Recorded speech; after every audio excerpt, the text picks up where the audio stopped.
guys? Brian here, SoCo Customs YouTube channel. Before we get started on this walk around, go ahead and give that subscribe button a click.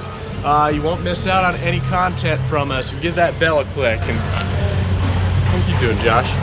All right, so we've got a 2019 GMC Sierra. I believe this is the SLT, so leather interior, everything like that. We set it up 6 inches on the rough country kit. We then did the black Rhino Thrust. You can see it's a gloss black with these milled accents in here.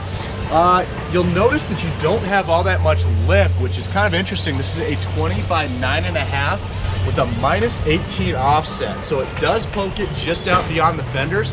But the nice thing about that is you've got enough bevel in here to where it clears the calipers. So these are very friendly to these new 2019 GM trucks. As you might know, they have had some clearance issues with the older style wheels and the new 4-piston calipers that they just started putting in there. So yeah, we then wrapped those in the Kenda Klever RTs.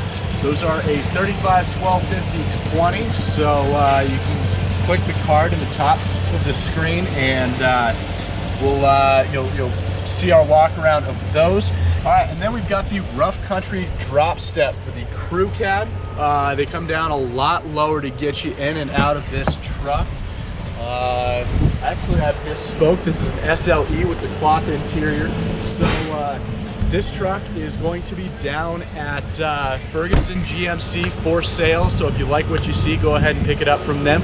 So GM did try to give us more room by changing up the fender wells, but don't think that you can just bolt this straight up and expect no trimming. So we did keep the mud flat profile because they do have that little bracket that bolts right there. So if you just yank this, it's gonna have a hole in the body. But we ended up just kind of trimming it in right there and just making sure that it won't rub. But yeah, go ahead and give this video a thumbs up, give us a subscribe, and go pick this truck up. It's a great one. I love these wheels.